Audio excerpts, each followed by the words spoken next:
Hi everyone, my name is Morgan, and today I'm here to share with you a little habit of mine that I really enjoy, and I hope that at the end of my talk, you might want to introduce this habit into your own life as well.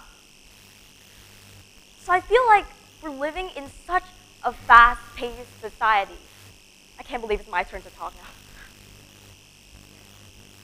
now. And living in such a fast-paced society, right? There's always so much work to do, but so little time.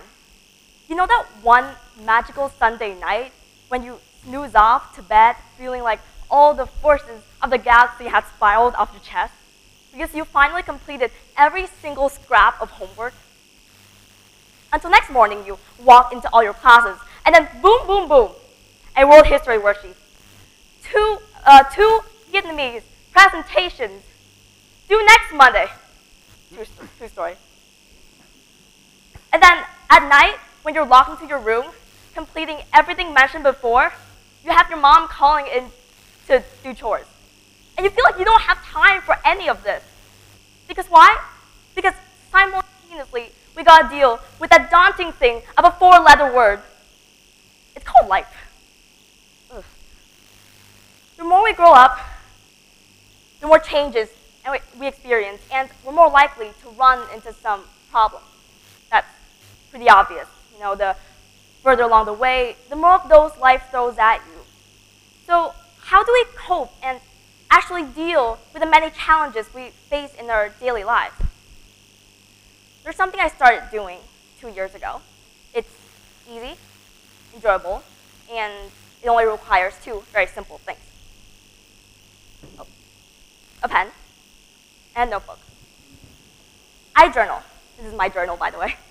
And today, I'm going to share with you the reasons why I believe everyone should keep a journal. I'm going to do this by sharing with you a little story. But first, I want to clear a misconception. Because the other day, I was talking to my friend. I was telling her, hey, I'm doing a TED talk on journaling. And she went like, oh, you mean a diary? And I told her, no, a journal. And she was like, whoa, diaries, journals, tomato, tomato. So I realized that not a lot of people know the differences between journals and diaries, so I'm going to break it down for you. Journals are way more personal than a diary, because when you write a diary, you write about the things you did that day. But with a journal, you might also write about your thoughts, your feelings, your personal problems. So hopefully, I've already put a clear barrier between journals and diaries. So I'm going to go ahead and tell you the reasons why everyone should keep a journal. And I'm going to do this by sharing you a story. So these are my parents with my little brother.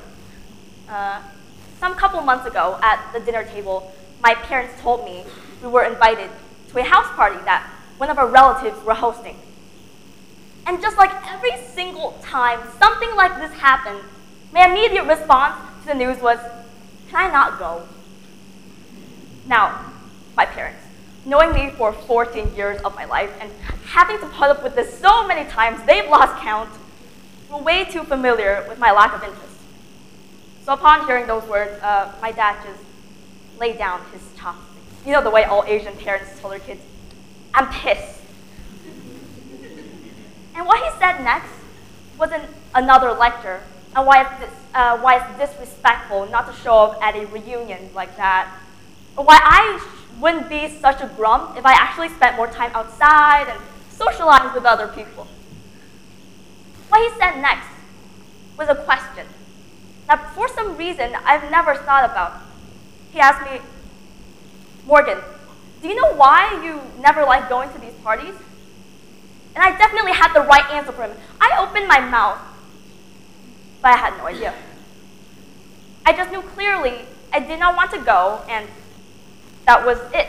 I felt very alone in my situation, and that something was terribly wrong with me, because who doesn't like going to a party where you can get free food and meet all your awesome cousins again?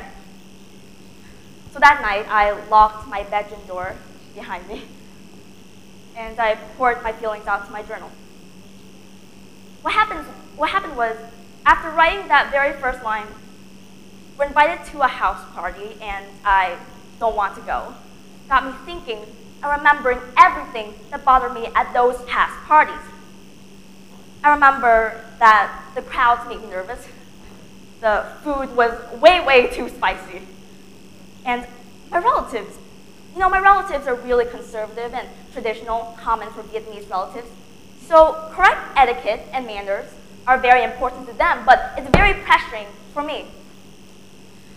So I wrote it down in my journal, and for some reason I felt a little bit more relaxed. This is because when stressed out, our mind feels like a jumbled knot of irrational thoughts. Remember how before I was furious at myself for being so weird? Well, after I listed out the 3 reasons why I didn't like going to parties, I realized that there were actually logical reasons to my problem, and I'm not so crazy. So the first reason why everyone should keep a journal is that it helps distress. Writing about what's stressing you out helps you identify the root of your problem. So when a problem is broken down, you're more likely to feel more relaxed and actually maybe come up with a real solution, if you're lucky. I can't really fix my problem because I still have social anxiety. I'm very nervous right now. And I still can't eat spicy food. It's embarrassing. Yeah. So, people do all kinds of cool stuff to de-stress.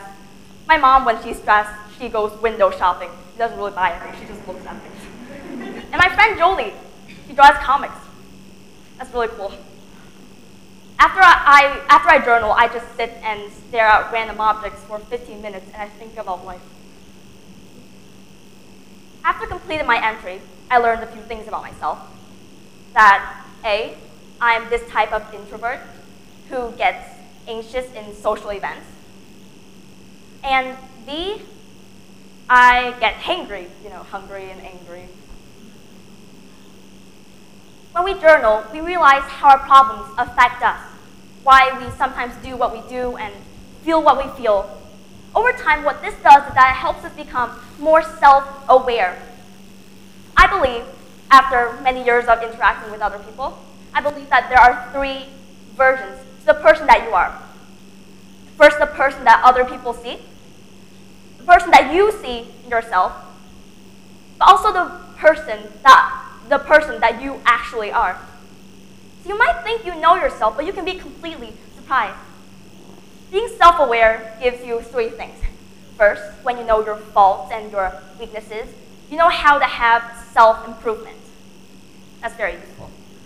Second, when you know your needs, your habits, and your desires, you're very likely to make decisions that are good for you because you know what you're used to and what you truly want. And third, I find this one very interesting because when you keep a journal, you're very likely to look back on the old stuff you wrote and realize how stupid you were when you were small. Just kidding. But the other day, I was writing my journal, and just for fun, I was flipping back to the older entries I wrote in 7th grade, and I stumbled upon this very particular entry that I don't even remember writing about. And if I read it to you, it's going to be very weird. It's weird. So it started out something like, there once was a box where a family, dad, dentist, after, I don't know, it's very weird. So when we look back on the older entries that we wrote, we discovered it's like a reminder of this person that we used to be. And it's very interesting because you realize how much you've changed over the years. Now for me to share with you the 3rd reason why everyone should keep a journal, I will actually rewind. How did I get to this point? Well, I came to my journal because I wanted to rant, and usually that's the first reason why people keep journals is to rant. And note how I didn't text one of my friends. We all know that one person who can't keep their mouth shut. Oh my gosh. And the story of how you discovered this about them probably went a little something like this. You come up to them and tell them something clearly confidential, like for example, hey, there's this really cute guy in my class, and I'm gonna tell you his name, but you're gonna promise not to tell anyone, okay? And they're gonna be like, oh yeah, of course, I'm your friend. I wouldn't do that. Yeah, right. So this is where your journal comes in handy. Everyone, no matter who you are, I know, have some deep, dark thoughts or secrets buried inside of you. But a lot of people like to rant. It's human nature. A lot of people like to rant. So how do we deal with this? Well, your journal can come in handy because your journal won't gossip. Your journal won't tattletale. And so after 2 years of journaling, my journal had become a very close and trusty friend of mine that I can actually confide anything to. I really enjoy it. And despite this experience, I recommend you to actually name your journal. That's weird.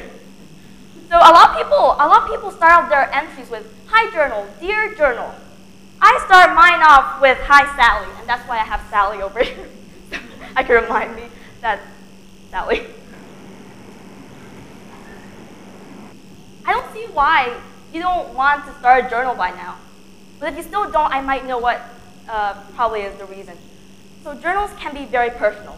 So a lot of time, a lot of people are scared of others reading their journals. It's a nightmare for me. So if that's the case, then you should use this website I sometimes use called Penzu.com. And don't worry, this talk is not sponsored by Penzu at all. I just really like Penzu. Or if you prefer the old-fashioned way of writing down your thoughts like myself, then your best bet is to write very ugly. And don't even feel bad about it, because our Asian parents want us to become doctors anyway, so it's good to get into early habits. Write very ugly. I really appreciate you all of you, for coming here and listening to my talk since the beginning. And especially, I want to thank you, Mr. Bendick. Where are you? Mr. Bendick. Mr. Bendick, my coach, for making this a reality that I actually had the confidence to step up here and talk to you guys. Everybody has their own way to de-stress. My way is journaling. And I hope that after today, you might be able to pick up a journal, try writing a few things down, and say, "Hey, my way of de-stressing is journaling too." Tonight, when I go home, I will definitely write about my experience meeting all of you in my journal. Thank you.